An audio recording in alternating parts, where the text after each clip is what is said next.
वारी म्हणजे फक्त पायी चालणारा प्रवास नाही, ती मनातून विठ्ठलापर्यंत पोहोचण्याची वाट आहे.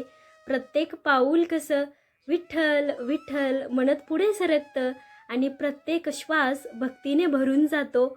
लाखो वारकऱ्यांच्या गर्दीतही प्रत्येकाला वाटतं, माझा विठ्ठल माझ्यासोबत चालतोय. शेवटी पंढरीच्या दारात पोहोचताच डोळ्यात पाणी आणि ओठांवर एकच नाव असतं, पांडुरंग पांडुरंग. अशी ही वारी जी पायांना थकवून जाते पण आत्म्यास मात्र कायमचं समाधान देऊन जाते.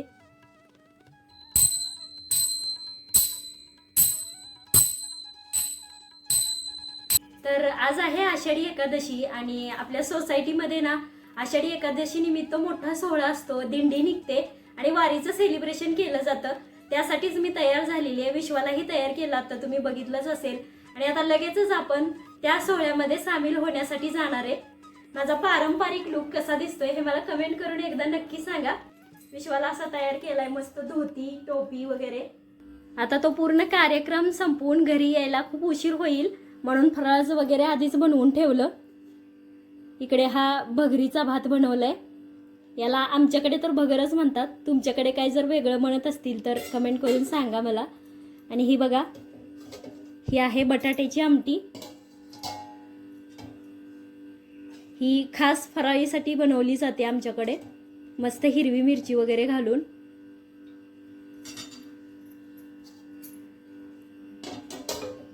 आणि इकडं या शेंगा पण भाजून ठेवल्यात. आपल्या घरच्या शेंगा आहेत, आत्ताच भाजून ठेवल्या म्हणजे येईपर्यंत यातील शेंगदाणे मस्त कुरकुरीत होतात.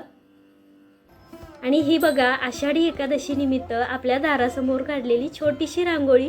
आज तब्येत तेवढी ठीक नसल्यामुळं जास्त काही वेळ देता नाही आला रांगोळीसाठी, पण थोडीशी का होईना दारासमोर रांगोळी असली ना कसं सण असल्यासारखं वाटतं, प्रसन्न वाटतं. आता आपण निघालोय मंदिराकडं, जिथे हा दिंडीचा सोहळा होणार आहे. आणि इथेच हे स्टॉलही लागलेले आहेत. हे महिन्यातून 2-3 वेळा तर लागतातच सोसायटीमध्ये. बऱ्याच वेगवेगळ्या प्रकारच्या गोष्टी यामध्ये विकायला असतात आणि काही इम्पोर्टेड वस्तूही विकायला असतात या स्टॉलवरती.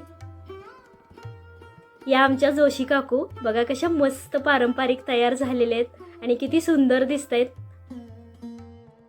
तसा या सोहळ्याचा वेळ दिला होता संध्याकाळी 5:30चा, पण जसं जसं आवरल तसं तसं एक एक करून बायका येत होत्या. आणि आलेल्या ज्या होत्या त्या फुगड्यांमध्ये, पारंपरिक इतर खेळांमध्ये, नृत्यामध्ये छान रमून गेलेल्या होत्या आणि सगळं भक्तिमय वातावरण झालेलं होतं. इकडे हा ज्येष्ठांचा जो ग्रुप होता तो फोटो काढण्यामध्ये दंग होता, कारण पुढे यांचं नृत्य सादरीकरण होणार होतं. वारी सोहळ्यामध्ये सामील होणाऱ्या प्रत्येक छोट्या मोठ्या वारकऱ्यांना गंध लावण्याचं काम हे काका करत होते. आणि मी गेल्यापासून पाहत होते, अगदी मनापासून त्यांचं हे गंध लावण्याचं काम सुरू होतं. आणि असं गंध लावताना पाहून ना मला पंढरपुरात असल्यासारखं फील झालं, कारण तिकडेही असाच वारकऱ्यांना गंध लावला जातो. इकडं फुगड्यांची रेलचेल सुरूच होती, बाकी अजून पारंपरिक खेळ सुरू होते, कुणाचं फोटोशूट सुरू होतं तर कोणाचं व्हिडिओ शूट सुरू होतं. या भक्तिमय वातावरणामध्ये सोसायटीतील ज्या ज्येष्ठ महिला आहेत ना त्यांचं नृत्य सादरीकरण सुरू झालं आणि खऱ्या अर्थाने कार्यक्रमालाही सुरुवात झाली.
यांचं नृत्य सादरीकरण अगदी सुंदररित्या पार पडलं आणि त्यानंतर परत एकदा व्हिडिओ शूट फोटोशूटसाठीची रेलचेल सुरू झाली. या छोट्या विठ्ठल रुक्मिणीसोबत फोटो काढायचा मोह मात्र कोणालाच आवरत नव्हता. तिकडे फोटोशूटचा गोंधळ सुरू होता, इकडे फुगड्यांची रेलचेल परत एकदा सुरू झाली. आता सगळ्याच महिला फुगड्या खेळण्यामध्ये रमून गेलेल्या होत्या आणि वातावरण कसं भक्तिमय झालेलं होतं. इकडे बघा, या काकूंच्या फुगडीचा काहीतरी वेगळाच प्रकार आहे, पण त्या किती सुंदररित्या खेळत आहेत. आता या ताईंकडे बघा, पारंपरिक साडी नेसून मस्त असा साज शृंगार करून या सोहळ्यामध्ये या सामील झालेल्या आहेत आणि कोणत्याही प्रकारची पूर्वतयारी सराव नसताना सुद्धा विठ्ठलाच्या गाण्यांवरती अगदी मनापासून या नृत्य सादर करत आहेत. देवाच्या दारी कशाची लाज नसते, कोण मोठा नसतो, कोण छोटा नसतो. हवी असते फक्त श्रद्धा, मनातला भाव आणि भक्ती. मनामध्ये भक्ती असली ना, सगळ्या गोष्टी आपण मनापासूनच करतो. परत एकदा फुगड्यांची रेलचेल सुरू झाली. जिकडे बघेल तिकडे फुगड्या सुरू होत्या, नृत्य सुरू होतं, विठ्ठलाची गाणी सुरू होती. आणि आता या सगळ्या वातावरणामध्ये मागे छान विठ्ठलाची गाणी होती बरं का, पण व्हिडिओमध्ये आपल्याला ती गाणी तशीच वाजू देता येत नाहीत, नाहीतर आपल्याला भविष्यामध्ये कॉपीराईटचा वगैरे धोका असतो. म्हणून मागची गाणी काढून मी याला म्युझिक लावलेले. आपल्या या सोसायटीमध्ये फक्त महाराष्ट्रातीलच नाही तर भारताच्या प्रत्येक राज्यातील लोक वास्तव्य करतात आणि आजच्या या दिंडीच्या सोहळ्यामध्ये तेही मोठ्या उत्साहाने, भक्तिभावाने सामील झालेले होते. अगदी मनापासून नृत्य करत होते, फुगड्या खेळत होते आणि वारीचा आनंद घेत होते.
इथं अजून एक गोष्ट आवर्जून सांगावीशी वाटते तुम्हाला.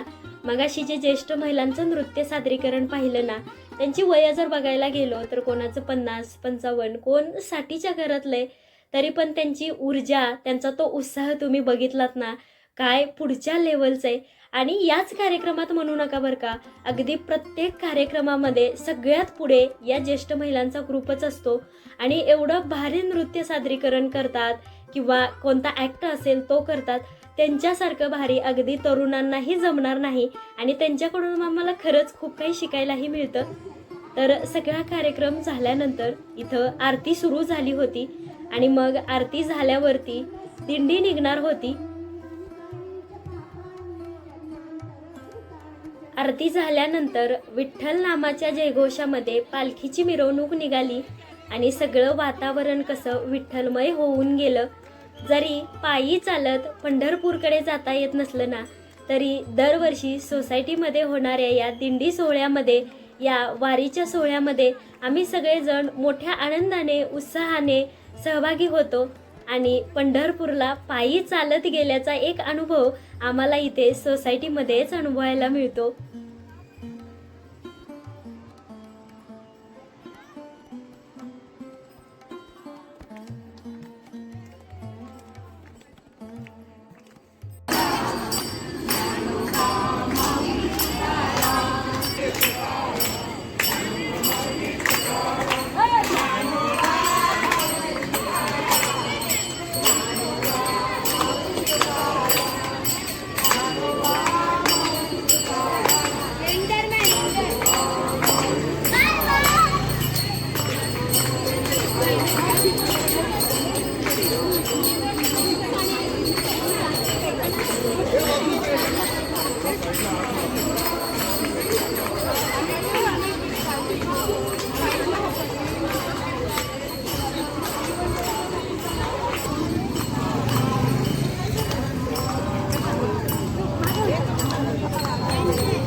हातामध्ये पताका घेऊन या छोट्या वारकऱ्याचं विठ्ठलासाठी नृत्य सुरू होतं आणि इकडे आता पालखीही मंदिरापर्यंत आलेली होती. पुढे एका काकूंनी राधाकृष्णाच्या 2 गवळणी गायल्या. त्या एवढ्या सुंदर होत्या. त्यांचा तो जो आत्मविश्वास होता ना गवळणी गायचा, तो मला एवढा आवडला की हा कार्यक्रम झाल्यावरती म्हणजे दिंडीचा कार्यक्रम झाल्यावरती घरी जायचं मी ठरवलं होतं. पण त्या गवळणी ऐकण्यासाठी परत 20 मिनिट मी तिथंच थांबले आणि त्याचा छानसा व्हिडिओही घेतलाय. तुम्हीही नक्की पहा.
मुलींच्या सादरीकरणानंतर कार्यक्रमाची सांगता झाली आणि इकडे प्रसाद वाटप सुरू होतं. आजचा हा आमच्या सोसायटीतील आषाढी वारी विशेष दिंडी सोहळा तुम्हाला आवडला असेल तर लाईक शेअर करा आणि असेच आपल्या परंपरांशी जोडणारे व्हिडिओज अजून पाहायचे असतील तर चॅनलला सबस्क्राईब करून घ्या. धन्यवाद.